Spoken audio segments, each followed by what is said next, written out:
Quiet on the set, please. Camera speed. Sound production, take one. And action! Welcome to From Beneath the Hollywood Sign. If you love old movies, Hollywood history, or the golden age of filmmaking, you've come to the right place. This is the podcast that talks about amazing stories of Tinseltown from another era. Hear fascinating conversations with writer-producer Steve Cubine, who quite literally lives just beneath the Hollywood sign, and actress-writer Nan McNamara. Now your hosts, Steve and Nan. Hey everybody, welcome to another episode of From Beneath the Hollywood Sign. Hi Nan. Hey Steve. We've got a great episode for you today. I mean, if you ever wanted to bottle the essence, the spirit of old Hollywood, and I'm talking about the ambition, I'm talking about the glamour, the ego, the brilliance, even the unapologetic decadence, Yes. you might end up in a place like the Garden of Alla. Mm-hmm. Now, the Garden of Alla, it wasn't just a residence, it wasn't just a hotel. It was, for a few dazzling decades, I would say, it was the unofficial clubhouse of some of Hollywood's most fascinating personalities and some of Hollywood's most fascinating hot messes. That's a good way of I mean, putting you've got to think of it. It was part writer's colony. It was part studio backlot. It was part, really bohemian commune. And it was part 24-hour cocktail party where people didn't go to sleep. Or at least if they did go to sleep, it was not alone. So there's a lot to this wonderful, magical, decadent place called the Garden of Alla. And we're going to walk you through all of it. I can't even think of anything that would be comparable to it today. No. I mean, not in any way. I wish there were. We could go visit. Yeah. Well, the story begins not with a hotel, like a lot of people might think, but with a woman by the name of Alla Nazimova. Now, she wasn't just a movie star. She was a force. Yes. She was born in Russia. She was trained in the theater. And arriving in America with a fierce independence, she quickly became one of the most respected and unconventional actresses of the era. By the late 1910s, she was a major silent film star with creative control that very few women, well, very few people really had at that time. In 1919, at the peak of her career, she ends up buying this sprawling 2.5-acre estate called Havenhurst. Now, Havenhurst was located at 8152 Sunset Boulevard. It was at the very eastern part of the Sunset Strip. Now, it was originally built in 1913 by a real estate kind of investor named William H. May. Now, this estate, it was grand, it was large, it was elegant, and it was just far enough away from the chaos of Hollywood to provide privacy, which is something that she really wanted. So the first thing she does when she buys this estate, naturally, she changed the name to the Garden of Alla after herself. And I love the little name change because it really tells you a lot about her personality, because it was grand and it was, it was tongue in cheek. It was fun, maybe a little narcissistic. Yes. Well, long before the Garden of Alla was opening its doors to paying guests, it had already developed quite a reputation. So Nazimova's parties were not your standard Hollywood soirees, because they weren't these carefully staged publicity events that were designed to give content to fan magazines about the social lives of stars. These were freer, let's just say. It's a nice way to say it. Looser and far more body. And soon word got out, of course, that these parties were happening. People whispered about the unconventional relationships, the openness around sexuality, the creative experimentation, and the general sense that the rules, social, moral, and professional, really didn't fully apply within the gates of that community. And you got to remember, too, that this was a time when the studios, they controlled the stars with these iron fist contracts and these morality clauses. So, your public image was everything. One scandal could ruin your career.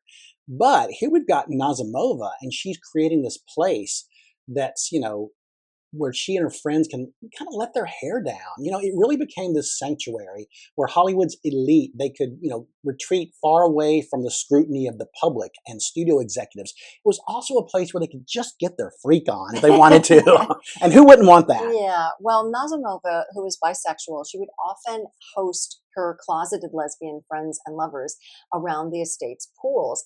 She popularized the term, and I did not know this, sewing circles. I love that. To describe Yeah. the informal network of lesbian and bisexual women in Hollywood. So if you hear somebody saying, they were part of the sewing circle, Yeah. that's sort of what it meant. Members of the Nazimova's sewing circle allegedly included Marlene Dietrich, Greta Garbo, Tallulah Bankhead, Joan Crawford, Dorothy Arzner, and Barbara Stanwyck. Now, whether they were actually participating or allies, we don't really know. We don't really know. Yeah. But by the mid-1920s, Nazimova's film career was starting to fade. And, quite frankly, she needed money. Yeah. And she did something pretty ingenious, in my opinion. She turned her mansion into a residential hotel, which was kind of fun. And what she did is around the main building, she built a cluster of these 25 bungalows.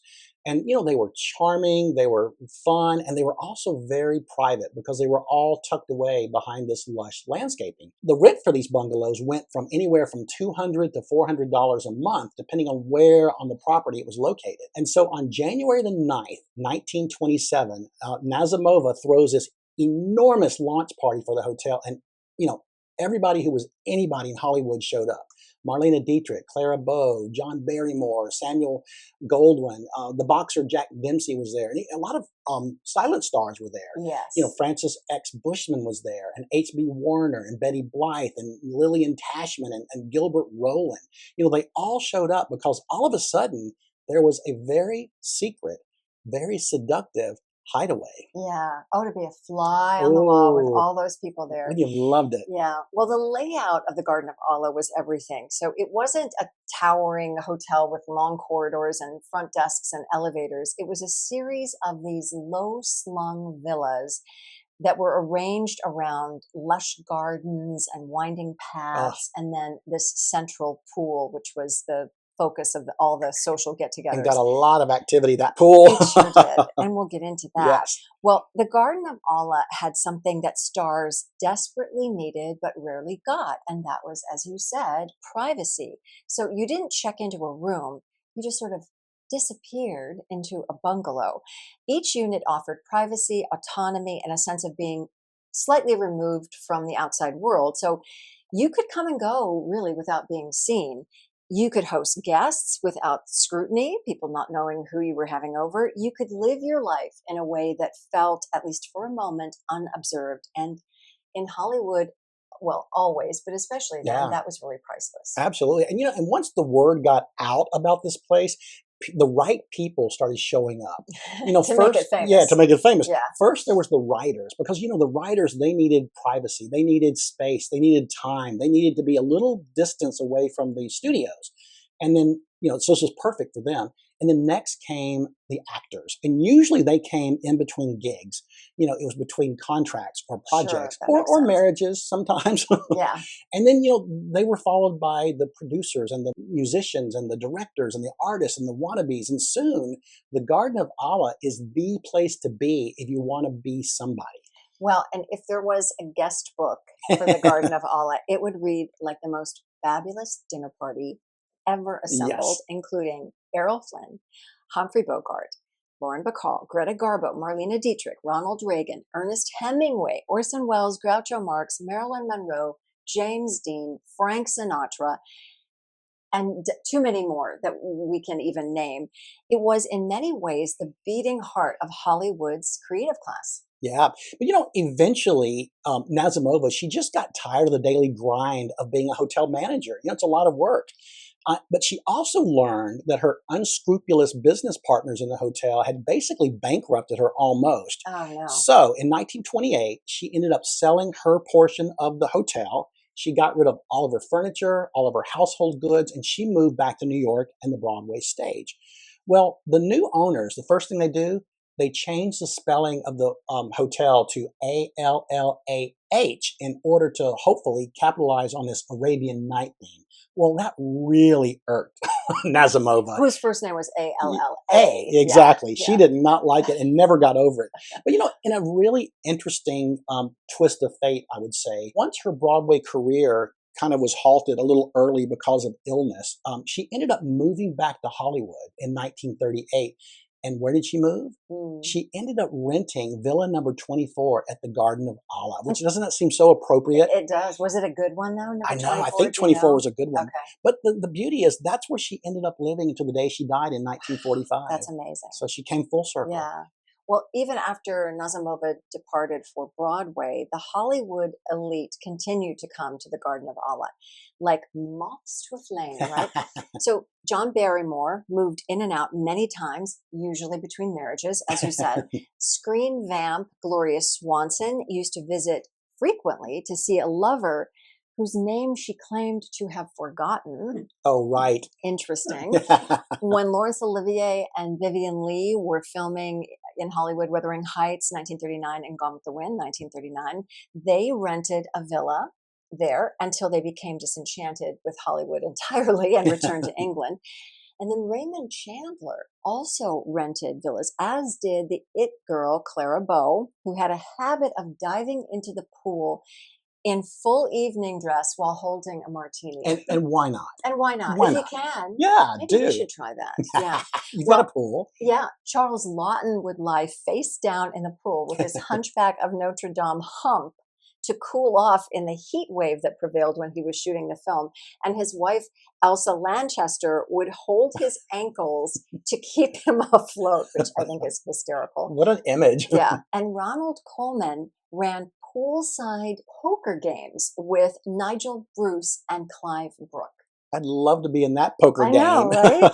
Well, over the span of the hotel's existence, I mean, it wasn't uncommon to walk through the grounds and you could hear actor John Carradine belting out Shakespeare at the top of his lungs, or you could find Carradine lounging by the pool in this bust he had made of his head, which is hilarious to You me. mean he was in the pool with the bust? Well, I think he was lounging by it with his bust. I'm imagining that. Okay. But, also you could hear trumpet playing of Benny Goodman, who lived there for a while. And years later, you could often hear Eartha Kitt belting out a torch song from her villa. So it's sort of like your dorm room in college. It is, right? with very thin walls. Yes. Because apparently the walls were very thin in these bungalows. Well, if she made 24 of them, they couldn't have been very well Yeah, constructed, right? exactly. I mean, Exactly. Well, it was a magical place, really. And it really started to attract the avant-garde and the artistically inclined people who like to live life a little on the edge. Yeah.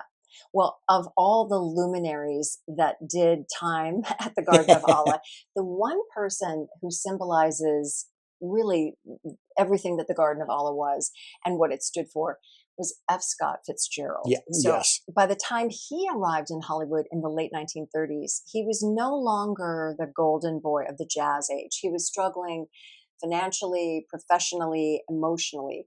Hollywood was supposed to be a fresh start for him.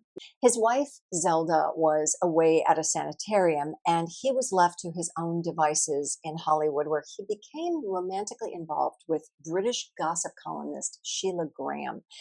This proved to be a very complicated chapter in his life. He lived at the Garden for extended periods, working as a screenwriter while grappling with his own expectations and limitations. So, like any writer, right? He Yeah. drank.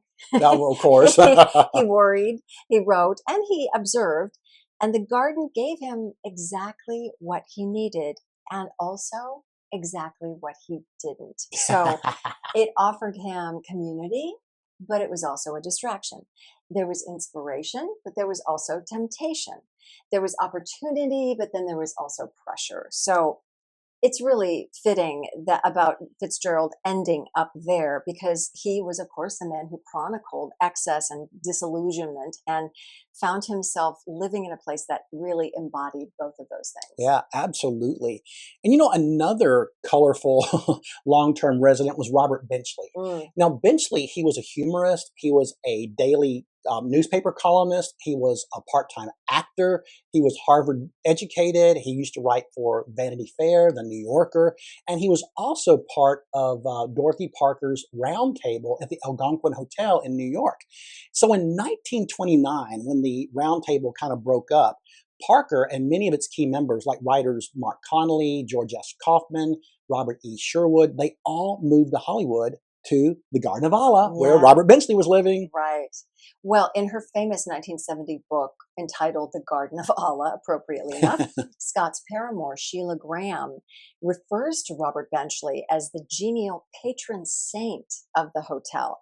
So during his stay at the Garden of Allah, he would often get so inebriated that he had to be wheeled around the property in a wheelbarrow.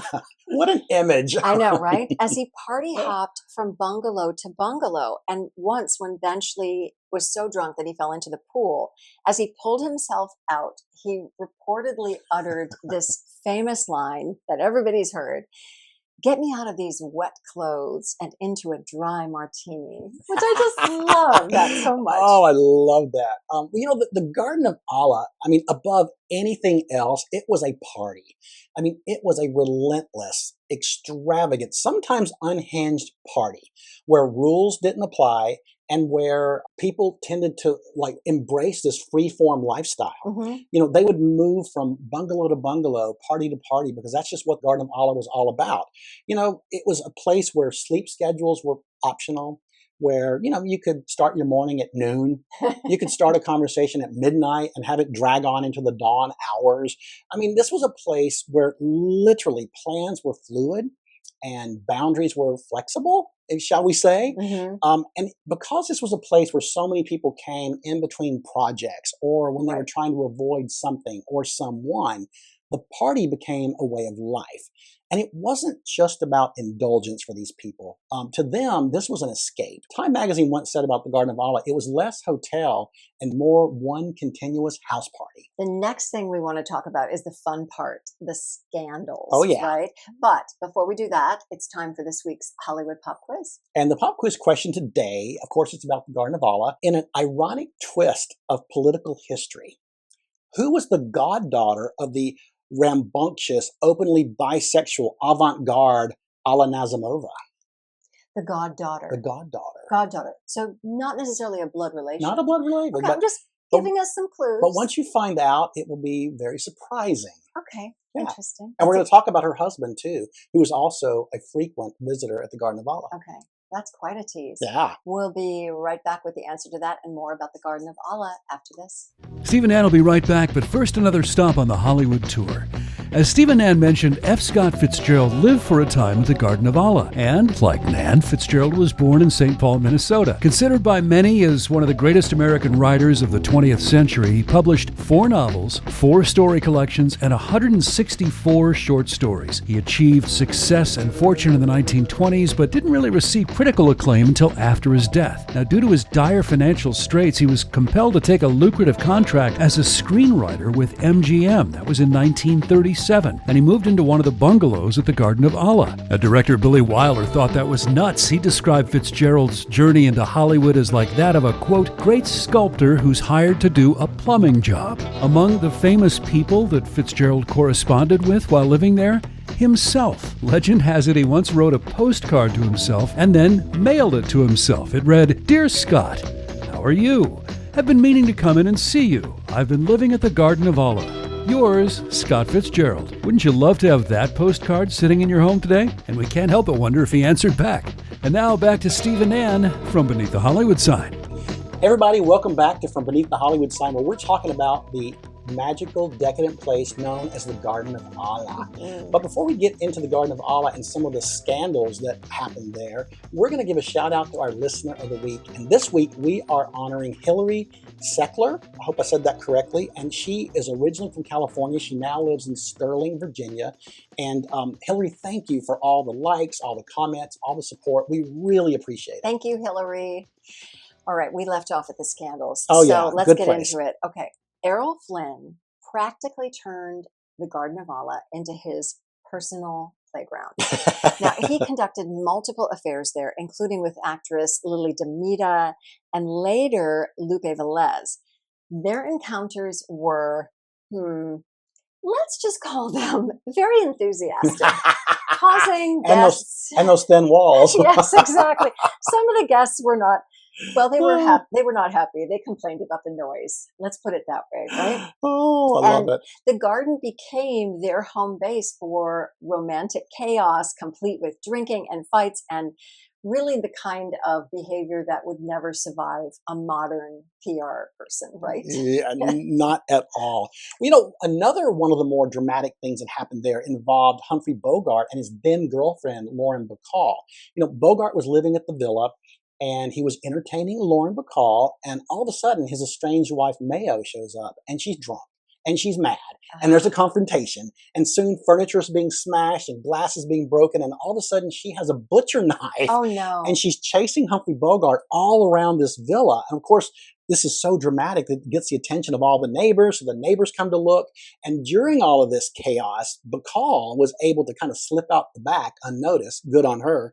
But this was just something out of a movie, only it was real life. Yeah. As you're getting the picture here, the Garden of Allah had quite a reputation.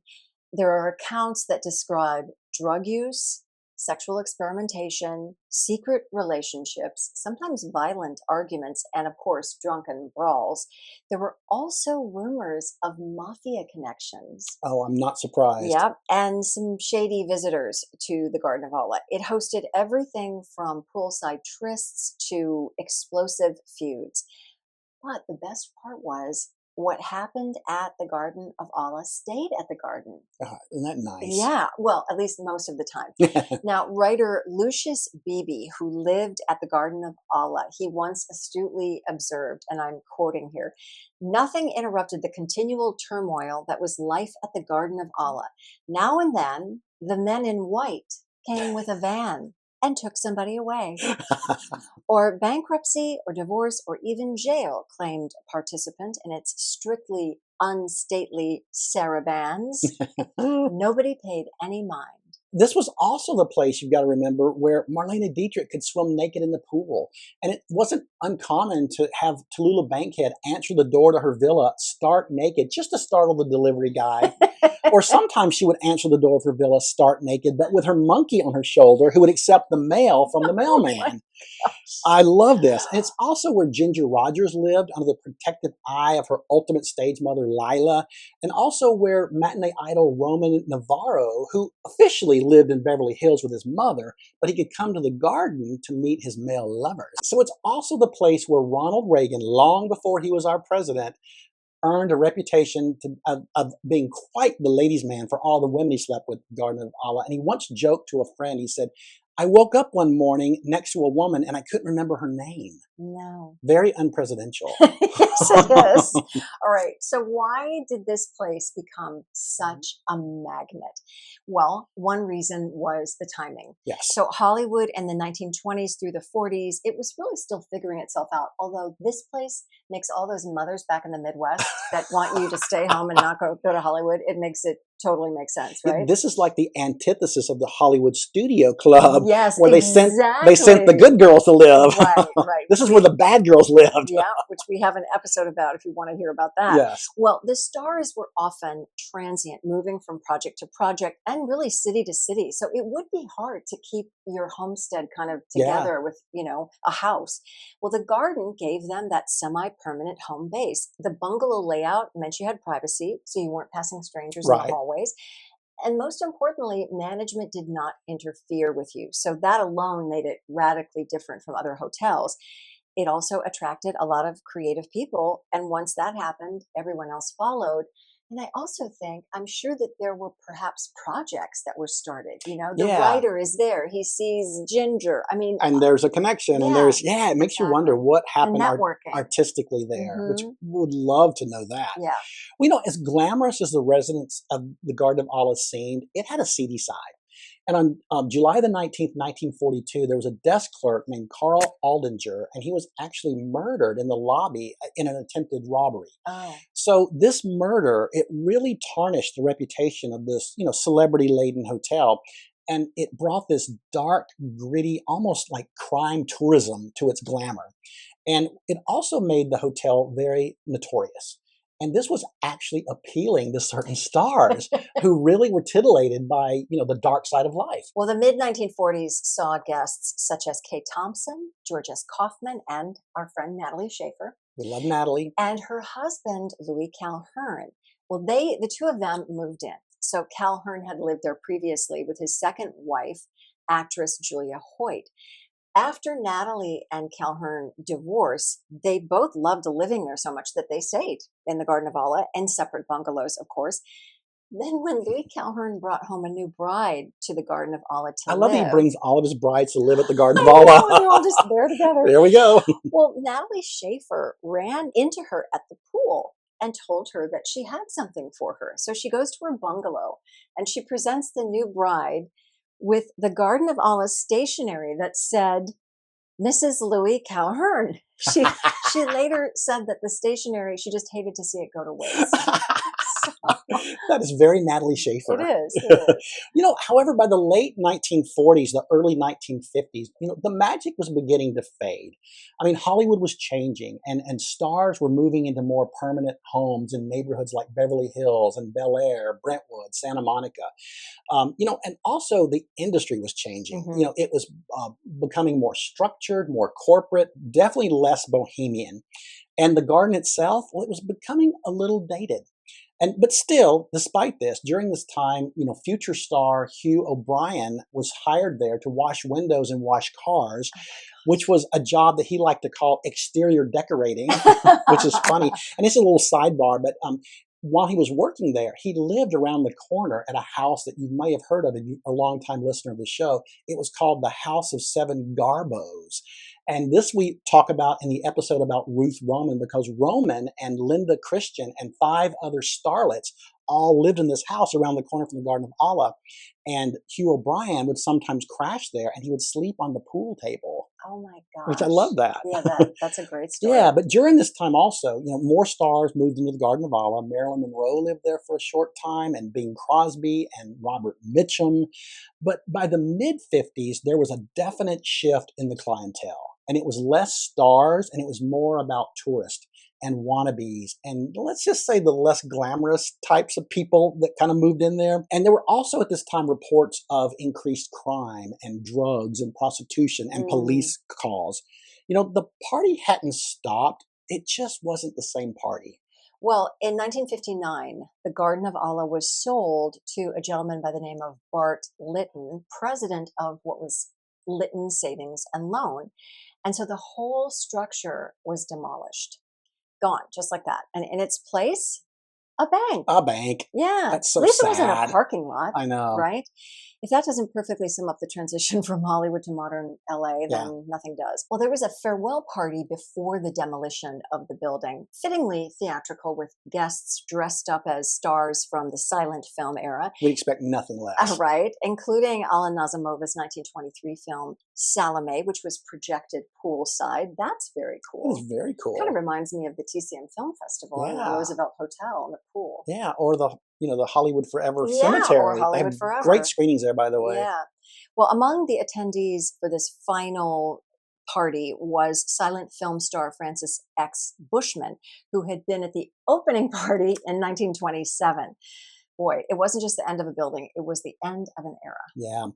According to Sheilah Grahame in her book, actress Patricia Medina, who would later go on to marry Joseph Cotten, she was the last celebrity to live at the Garden of Allah. Really? And she loved her villa so much that when they decided to raise the whole complex, she went to the new owners and she asked if she could buy the villa and move it to a different location. So lovely. But it got too complicated, and unfortunately, she wasn't able to save her villa. But she did tell Sheilah Grahame, and this is a quote, "Sometimes you could hear the whisperings of all the great people who had stayed there. It was a wonderful place to live as far as I was concerned. When people heard I was living at the Garden of Allah, they would say, 'How can you live in a place where there's robberies and prostitutes?' I would tell them it was the safest place for a single woman because the police had a constant eye on it, and if anything goes wrong, they're here in a minute." That's right. The Garden of Allah isn't just a footnote. It is a symbol of a time long gone. It represents a version of Hollywood that's really almost mythical right now. A time when stars were less managed and more volatile, when creativity and chaos lived side by side, although maybe that never goes away, right? Never goes away. Chaos together.